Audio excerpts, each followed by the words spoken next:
आप सबका हमारे चैनल पर स्वागत करते हैं। और आज हम नालंदा में जो खंडहर है, इसको हमारे भारत का गौरव विश्वविद्यालय, वहाँ नहीं, ये रूम वगैरह होगा। इसका नाम है नालंदा ये विश्वविद्यालय। रूम है, स्टडी रूम होता है। महाविहार का मतलब विश्वविद्यालय। हर विद्यार्थी का हॉस्टल है ना, हॉस्टल है ये। चल गया, लेकिन उसका अवशेष अभी भी उपस्थित है। उसी को यादगार में रखते हुए नव नालंदा महाविहार बनाया गया है।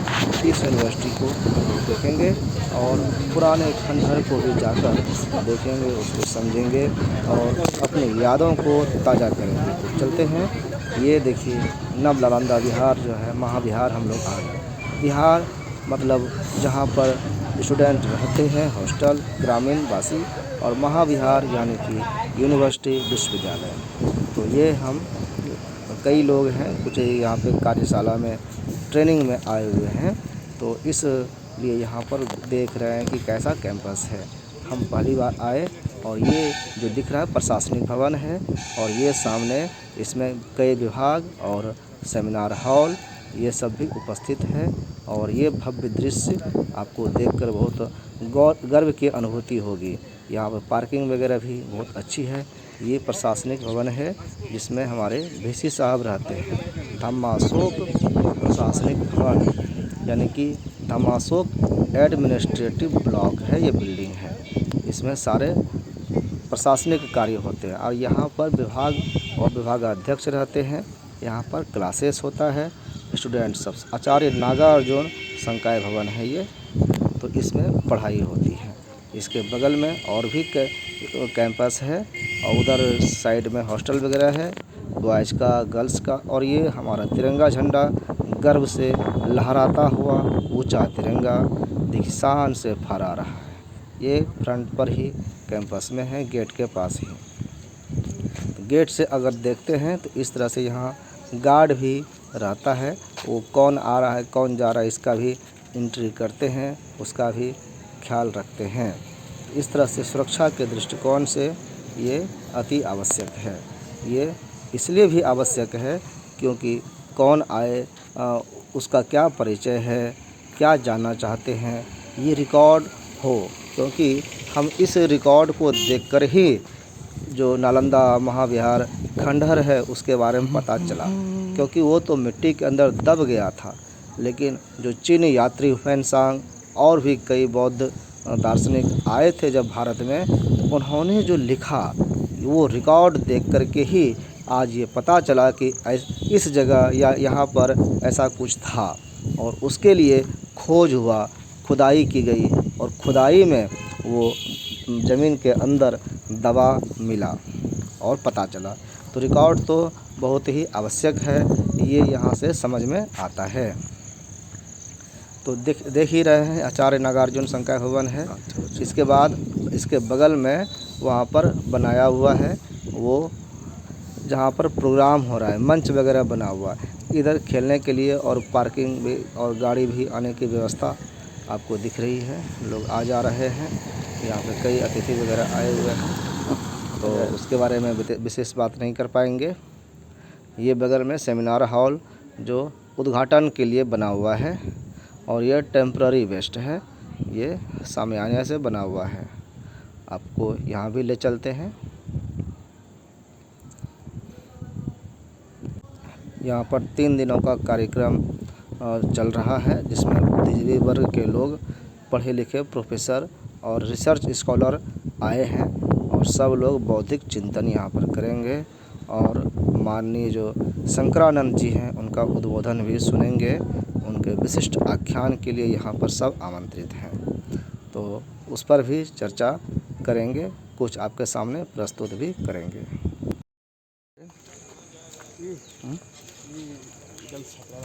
अच्छा,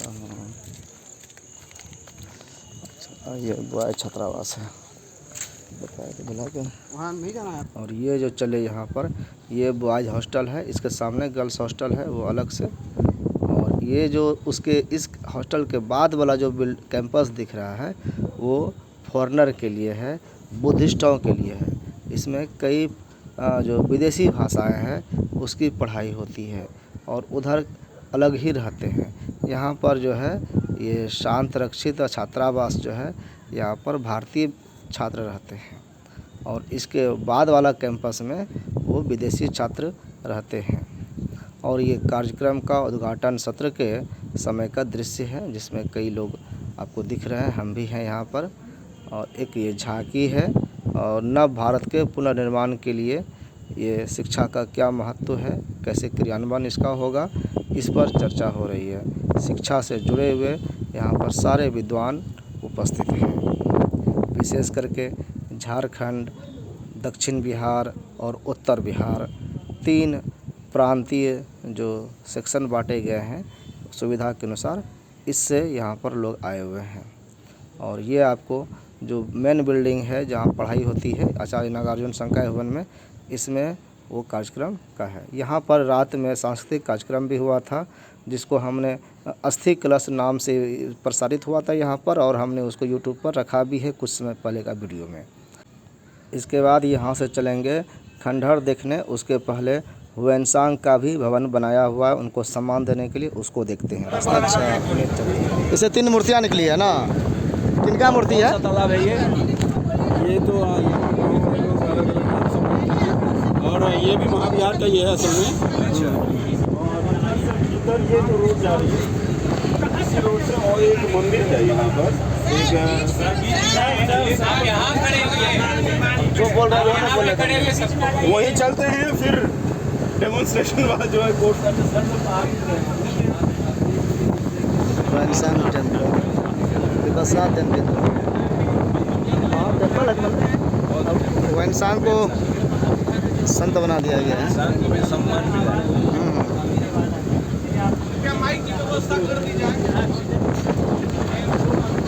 यहाँ 5 गो मूर्ति अलग है। शिल्पग्राम, ये शिल्पग्राम है। शिल्पग्राम जी, शिल्पकारों की कृतियाँ देख रहे हैं।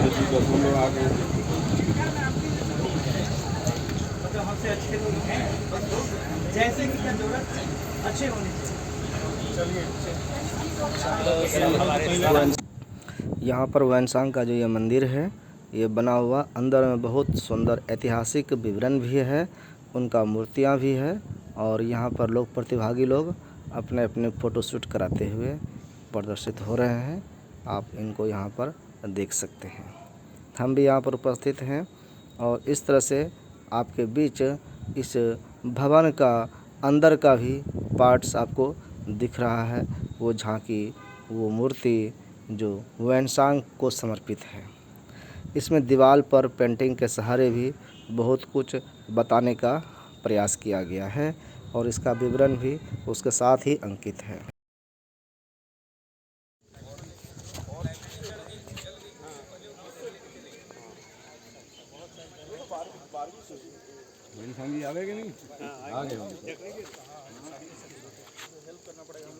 ये चाइना में कहाँ गए? चाइना में ये इनका मुस्लिम का प्रोविंस था। मुस्लिम प्रोविंस? नहीं। अब यहाँ से बाहर निकलकर खंडहर की ओर जाते हुए साइड में है, दाएं साइड देखेंगे, ये जो दिख रहा है आप लोगों को, ये शिल्पग्राम है। यहाँ के गांव में जो भी लोकल क्राफ्ट्स होते हैं, हाँ, तो यहाँ पर मिलते हैं। मूर्ति वगैरह, क्या कहते हैं उसको, साड़ी और अगरबत्ती, ग्रामीण शिल्प को बढ़ावा देने के लिए हाँ ये बनाया गया है। और ये है हमारा विपस्सना सेंटर।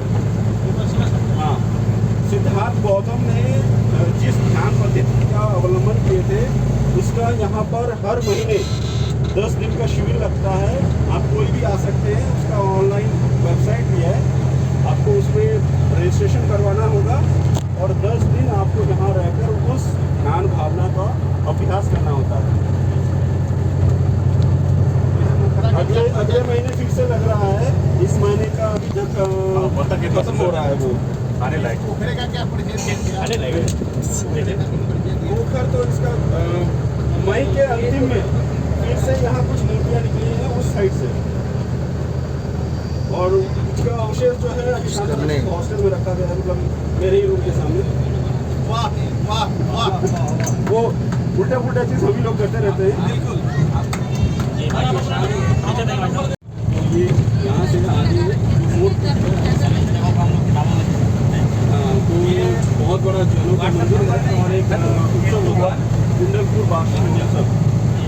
जिसमें देश विदेश से जो है स्कॉलर्स आते हैं, उनका एक चर्चा सत्र भी चलता है यहाँ पे।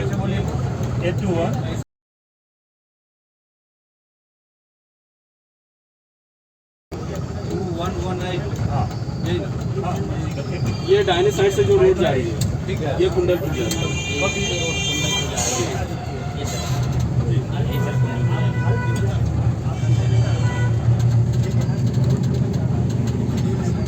जब उतरेंगे तो बहुत बारीकी से देखना है उसको, जिसको हम लोगों ने यहीं पर ना, देखा है बस यहीं पर ना, तो आज इसका हम लोग साक्षी करने जा रहे हैं। आगे से हाँ।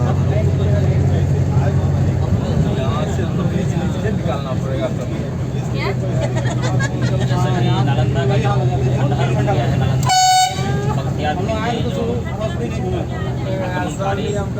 अत्याचारी हमारे देश के विकासों को लगभग इस शैक्षणिक विकास को समाप्त करने के लिए यहाँ आया था और बस कर दिया था इस विश्वविद्यालय को। आज हम लोग उसके गेट पर पहुँच गए। आ जाइए सर। यहाँ से एंट्री गेट है और एक बार में जाने पर 20 मिनट का टाइम मिलता है, उसके अंदर ही आपको बाहर निकलना होगा। गाइड भी चले जानकारी के लिए बहुत फोटो है, फोटो खींचते ना खींचने के लिए सोचे तो खींचा के बढ़ रहे हैं हमारे भाई साहब। हम भी रिकॉर्ड कर रहे हैं खंडहर को देखते हुए। लाइन पे कैसे चलेगा भैया? सब मेरा रिकॉर्डिंग कर रहे हैं, मैं उनका कर रहा हूँ। आप छोड़ दीजिए, सिटी कुछ छूट दे दीजिए महाराज। ये पुराना खंडहर और लगता है कि रूम सब है, रूम का पुरुलिया। बोधि वृक्ष यहाँ कहाँ से है? बहुत बड़ी वृक्ष जो कभी कभी हम लोग फोटो में भी देखते हैं।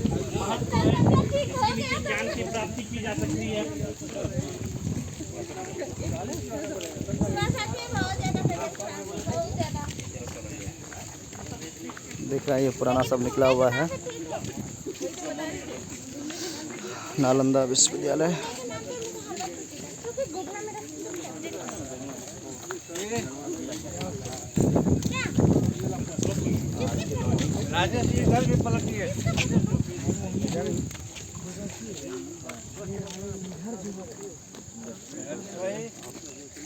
इंडिया नालंदा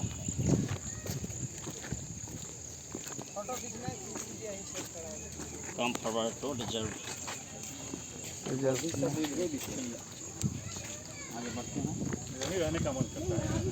कितना नीचे लेवल में था ग्राउंड लेवल उस समय, और उस समय का पेड़। यहाँ भी ज्ञान की प्राप्ति अभी भी हो सकती है। ये ईंट सब पत्थर निकला हुआ अंदर का पुराना नमूना सब।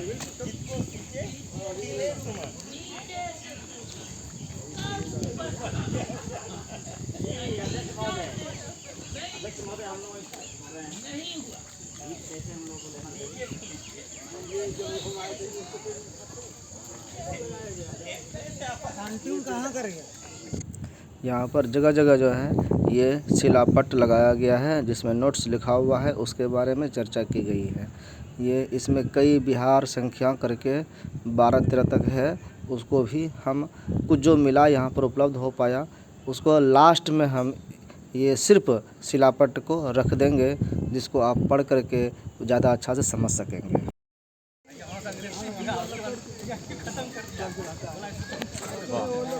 ये पुल है क्या? ऐसे ही डाउन है।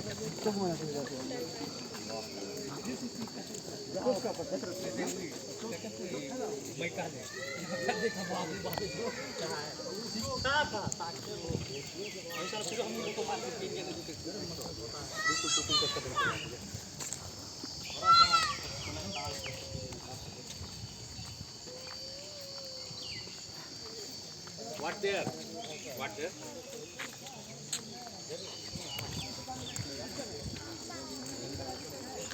नालंदा विश्वविद्यालय का जो भवनावशेष है,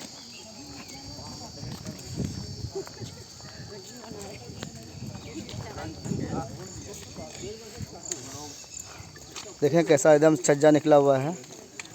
पिलर वगैरह। हमको लग रहा कि इधर इसको संशोधित करके बनाया क्योंकि सीमेंटेड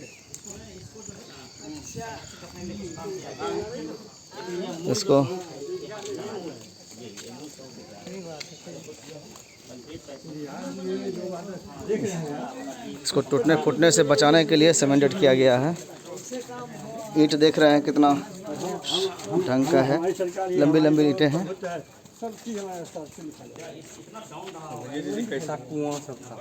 कुआं नहीं, ये रूम वगैरह होगा। ये रूम है, स्टडी रूम होता है। हर विद्यार्थी का हॉस्टल है ना, हॉस्टल है ये। आप रूम देखेंगे। आइए सर, हम लोगों को 20 मिनट का समय मिला है। बस बहुत है। ये इधर क्या था? सीढ़ी भी दिख रहा है। क्या था? हॉस्टल था।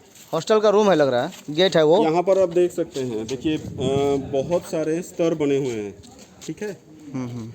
तो ये जो है विभिन्न कालखंड में बनाया गया था, इसी को दर्शा रहे हैं। और ये जो देख रहे हैं इसको बच्ची कुटी बोलते हैं, मीन्स लैट्रिन, ठीक है।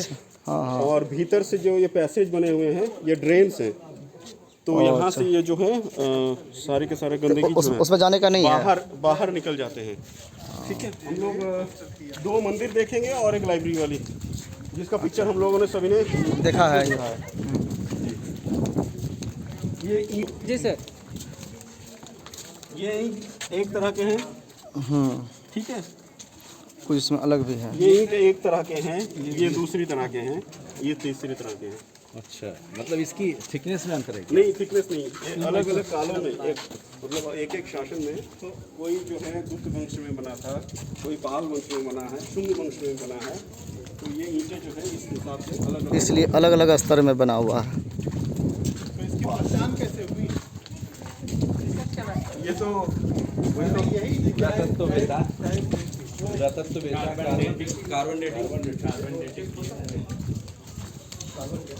और उस समय के बनाने का ईंट का जो कला होगा, पैटर्न होगा, उसके आधार पर और एक पहचाना है होगा। कि देखिए किसी में भी सीमेंट नहीं है। हाँ, ये बीच में है क्या, ये जोड़ा हुआ सुर्खी चुना ना। हाँ, जैसे हाँ, ये जो इसमें इधर है। अच्छा, अब ये हम लोग ये हैं जिसकी पिक्चर हम लोग देखते हैं। अब नीचे जाना तो मना है। ये तो वहाँ पर वो जो है सारे के सारी जो हैं तांत्रिक बौद्ध मूर्तियाँ हैं। अच्छा, और काफ़ी सारी देवी जो हैं जो कि तंत्र में ही जिनकी पूजन होती है। अच्छा, अभी यहाँ पूजन होती है? नहीं अभी नहीं। हाँ, दलाई लामा जब आते हैं तब होता है। अच्छा, उन देवियों की पूजा दलाई लामा करते हैं, हिंदू नहीं करते हैं। क्योंकि वो देवी जो है, लाइब्रेरी यही है मुख्य। ये एक है। हाँ, ऐसे 3 थी ना जी। फोटो नहीं, हम वीडियो बना रहे हैं। नहीं, इसी में आ गया फोटो। चलिए, जैसे काली जो है आ गया फोटो ले लिया आपका। तारा नाम से भी बोलते हैं। तो उसका जो है उद्गम जो है बौद्ध तंत्र में ही है। तारा तो लक्ष्मी का एक तारा से है। इधर से जाकर के उधर से आएंगे ना फिर। हाँ, आ सकते हैं, ये तो सीधे भी जा सकते हैं। जितने भी माता के जो 64 हैं, नहीं, वो तो 64 ये आप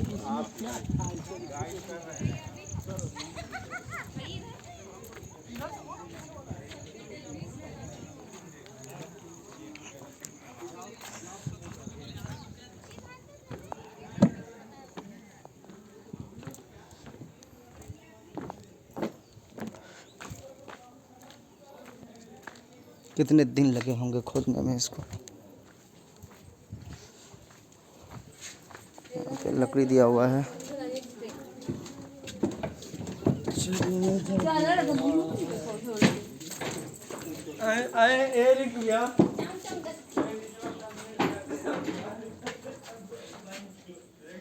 संभवतः टॉयलेट था, ये निकासी है यहाँ पे बना हुआ। बहुत ऊंचा है ये नाला निकासी।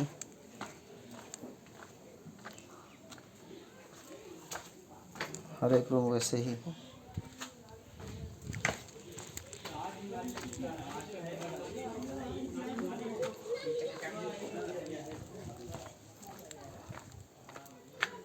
4 रूम है, ऊपर जाने के लिए मना भी है।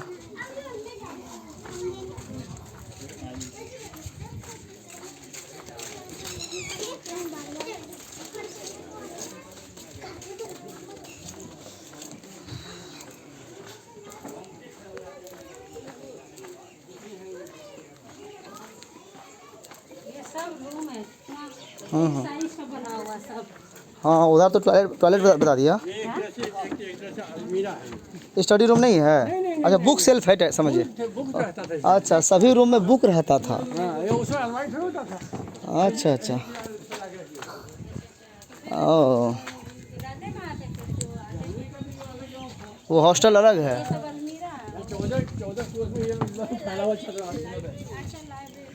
14 कोस में फैला हुआ था ये, बाप रे। ऐसे रूम्स में रहते थे, अलमारी का जगह पर उपयोग नहीं होता था। पद्धति थी ना। नहीं बहुत ये देखिए पत्थर इसको भी तोड़ा गया। तोड़ तोड़ करके बर्बाद किया गया है।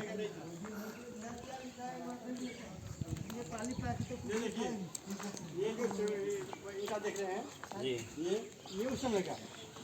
ये देखिए, लेकिन ये सब जो लगाया गया है ये ऊपर संरक्षण के लिए लगा दिया गया है। ये उस समय का नहीं जुड़ा जो है ना, ये तो लेकिन सर ये सुर्खी चुना से है, सीमेंट नहीं है इसमें, सुर्खी चुना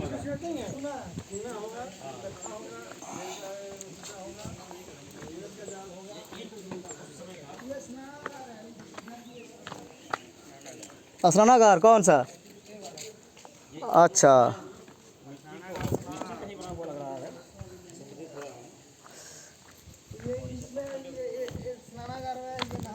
ये मतलब पौंड है या ना कुआं तालाब जैसा? हाँ और पानी में सब धोते थे वो। अच्छा डूब के नहा लिए। ऐसे था, ये छोटे मोटे चीज नहीं है, इसके अंदर बहुत कुछ हिस्ट्री था। ये देखो ये कुआं। हाँ उस समय का कुआं है ये। देखिए ये कुआं लेकिन सूखा है। हाँ दिया गया है, पैसा फेंके। लेकिन इसमें बहुत ही डीप है और इसमें लोग श्रद्धा से इसमें रुपया भी लोग डाल रहे हैं। बहुत 20-25 फीट का गड़ा है, 20-25 फीट गड़ा है। रास्ता किधर से? फिर जैसे आए तो उससे चलेंगे। वैसे ही जाना है।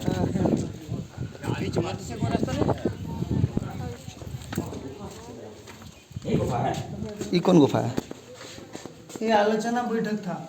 अच्छा गोल आलोचना इसी रूम में होता था। गुप्त आलोचना, खैर बड़ा बड़ा मंत्रणा होता था यहाँ पे। मंत्रालय।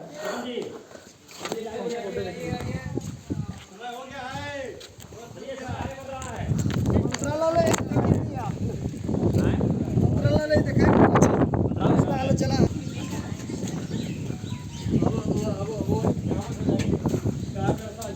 बाहर निकल रहे हैं। सब बुक सेल्फ है जहाँ किताब रखा रहता था, जहाँ पर 2000 शिक्षक और 10,000 विद्यार्थी रहा करते थे, लेकिन बर्बाद हो गया।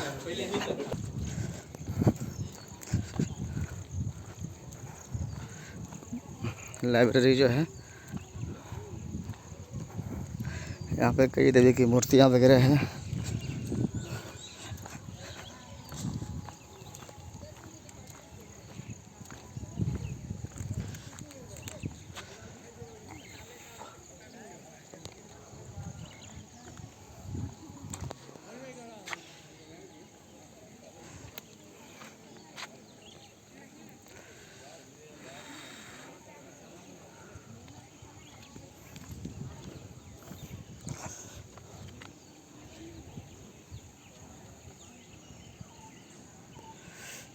सब हफ्ते यहाँ पे बैठते होंगे, पढ़ाई करते होंगे, या पूजा घर है, मंदिर जैसा संरचना है।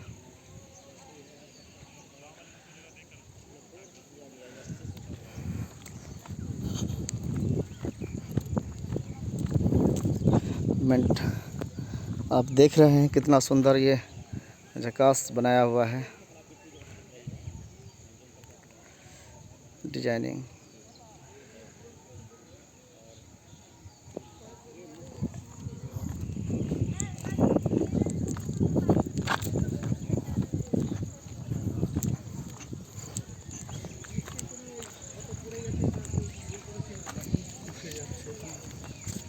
रेगुलर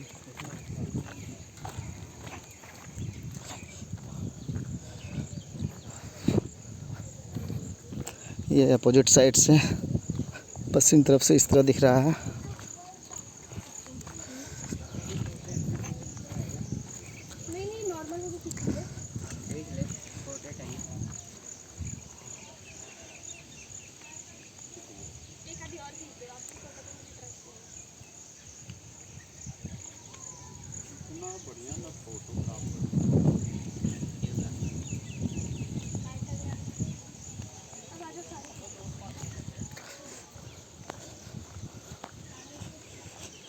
हो सकता है पिलर हो विभिन्न तरह का, या बैठने का आसन हो, ये भी हो सकता है जिस पे ध्यान किया जाता हो। इसके लिए पढ़ना पड़ेगा कि रिसर्च में क्या आया है और क्या था ये। इसके बगल की ज़मीन भी देखते हैं कितनी गहराई है।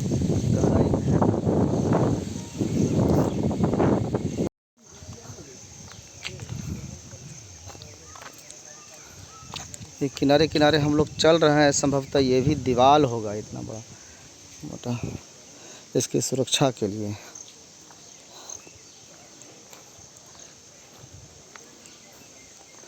ये दक्षिण तरफ से इसका लुक है।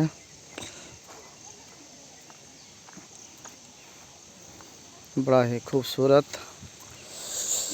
और गौरव करने वाले इतिहास का एक क्षण, जिसको हम लोग कल्पना करके देख सकते हैं कैसा रहा होगा उस समय। ये छोटे छोटे मंदिर भी हो सकते हो।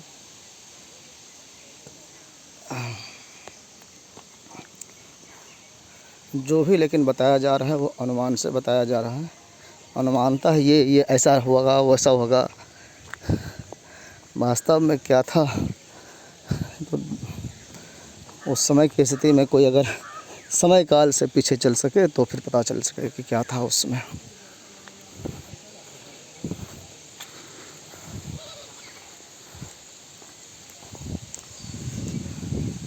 ये क्या था इसके बारे में? ये समाधि है यहाँ पे, और बताइए कुछ देवी का मंदिर भी था इधर। ये जो बिचौला है ना, अच्छा ये मंदिर है। इसमें इसके अंदर तो अभी भर गया होगा, खाली नहीं कर पाया होगा, टूट जाएगा नहीं तो। उसके अंदर में जो खोल मंदिर होगा,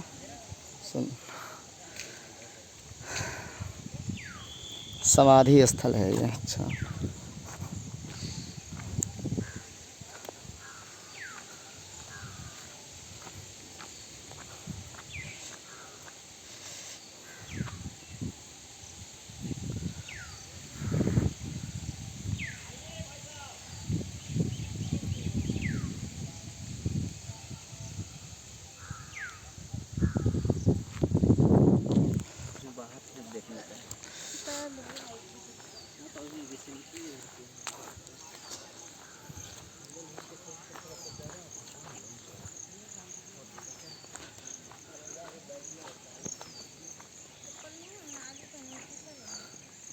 इधर भी कुछ वहाँ बीच में लग रहा है कि कुआं है।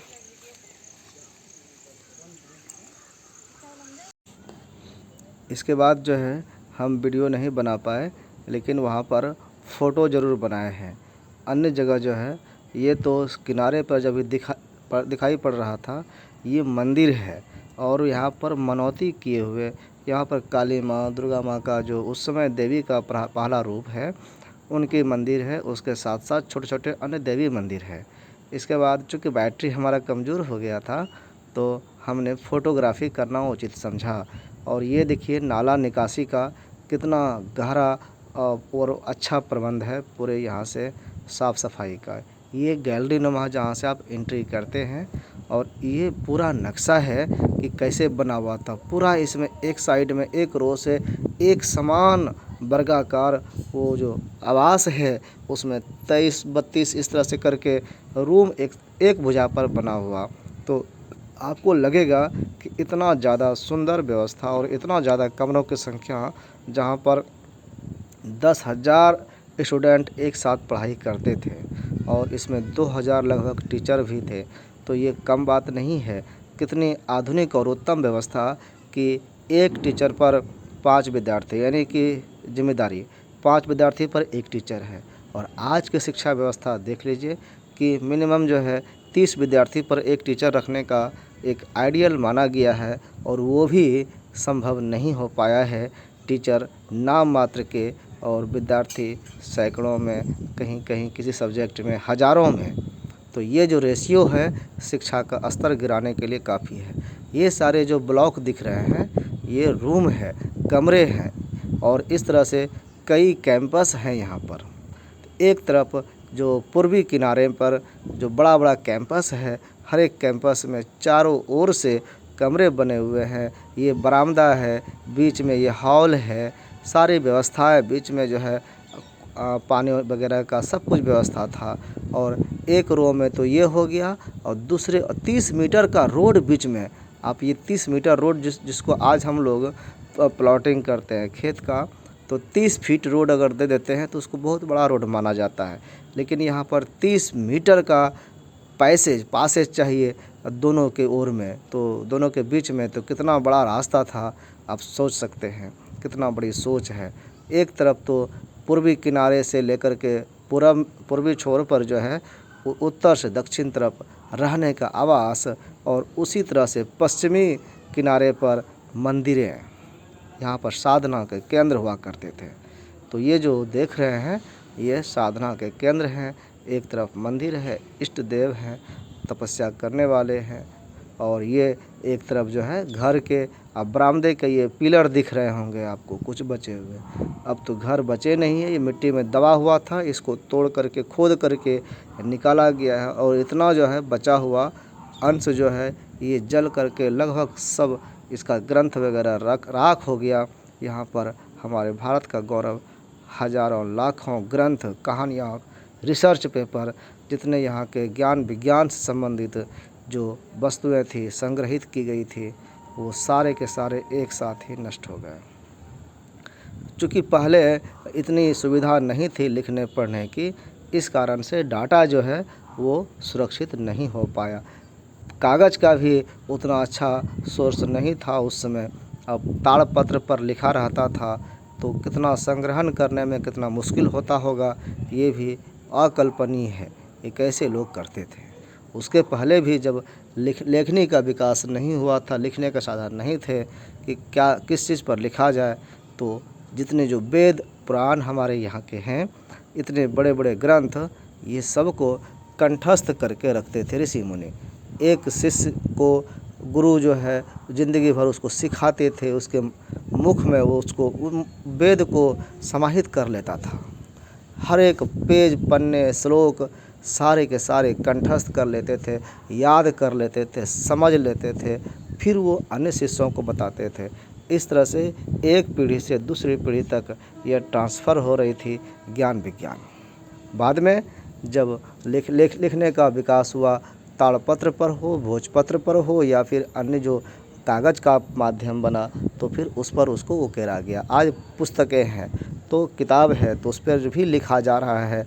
और अभी का वर्तमान युग में अगर देखें तो पुस्तकों से, कागज़ से भी हम लोग फिर वर्चुअल मोड में चले आए हैं, डिजिटल मोड में चले आए हैं, और अब लिखते हैं हम लोग ऑनलाइन कंप्यूटर पर, और उसको पेन ड्राइव में सेव कर लेते हैं, उसको फिर ट्रांसफ़र करना आसान हो जाता है, ईमेल पर रख लेते हैं।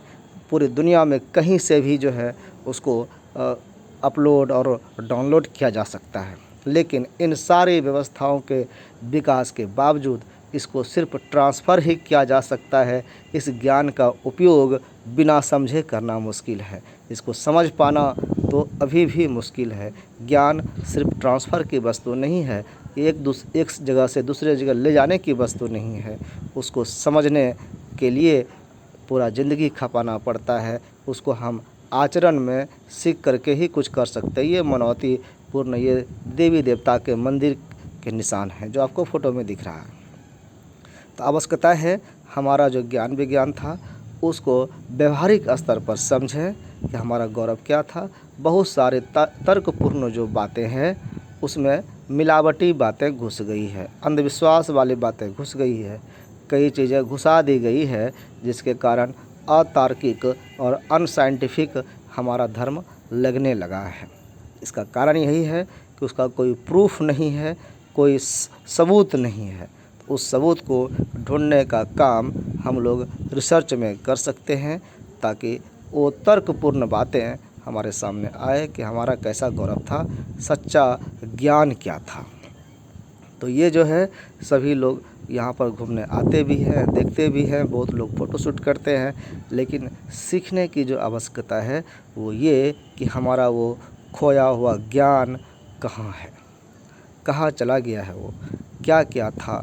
इस टूटे फूटे अपभ्रंश से को देख करके उस चीज़ का अनुमान करना कि हमारा ज्ञान कैसा था, इसमें क्या रहस्य छिपा हुआ था, वो हमारी बुद्धिमत्ता होगी। तब हम समझेंगे कि हम ज्ञान में परिपक्व हुए हैं, विज्ञान में परिपक्व हुए हैं और हम कुछ बेहतर कर सकने में समर्थ हुए हैं। ये यहाँ पर जो दीवार वगैरह देख रहे हैं, इसकी सारी चर्चाएं वर्णन कुछ व्यक्ति ने यहाँ पर किया है। इसके बाद कुछ जो यहाँ पर शिलापट्ट है उसको भी आपको यहाँ पर PDF को हम रिकॉर्ड करके आपको दिखा देते हैं स्लो मोशन में। उसको आप स्क्रीनशॉट लेकर थोड़ा पढ़ भी लीजिएगा।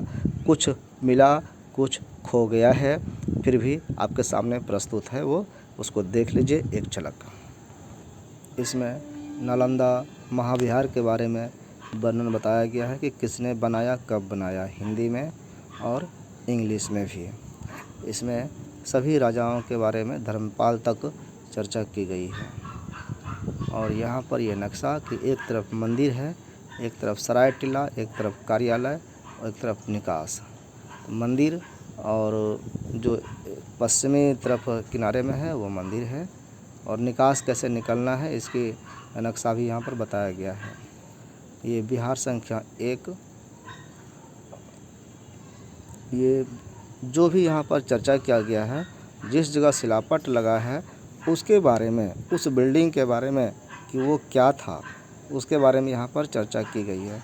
इसको अभी हम पढ़ नहीं रहे हैं क्योंकि पढ़ने पर ज़्यादा समय लगेगा, तो इसको आप स्क्रीनशॉट लेकर पढ़ सकते हैं। और हो सके तो वहाँ पर जा कर के विज़िट करिए और वहाँ पर देख करके समझ करके अपने से देखेंगे तो विशेष ज़्यादा अच्छा से समझ में आएगा। एक शांतिपूर्ण जो अनुभूति होती है वो वहाँ जा कर के ही हो सकता है। तो इस तरह से बीच बीच में जो कुछ संख्या मिस कर रहा है, जैसे 7 नंबर नहीं था, इसी तरह और भी कुछ नहीं है जो या फिर होगा हमको नज़र नहीं आया, या फिर हम देख नहीं पाए, या होगा भी नहीं, ये भी हो सकता है। उसके बारे में ज़्यादा हम बता नहीं सकेंगे। अब दोबारा जाएंगे तो और अच्छे से देखेंगे तो उसके बारे में चर्चा करेंगे। आज जितना भी हम देख पाए थे ये 13 मंदिर संख्या तक चर्चा किया गया है। और इसके बाद जो है वहाँ से नालंदा से सटे हुए ये राजगीर में जरासंध का अखाड़ा है, उसके बारे में भी चर्चा है। आप लोग हमारे साथ पूरा वीडियो के अंत तक बने रहे, इसके लिए आप सबका बहुत बहुत धन्यवाद। और उम्मीद करते हैं कि आप वहाँ पर जाकर के भी दर्शन करेंगे, इस गौरव के पल का आप साक्षी बनेंगे। सो बहुत बहुत हृदय से धन्यवाद।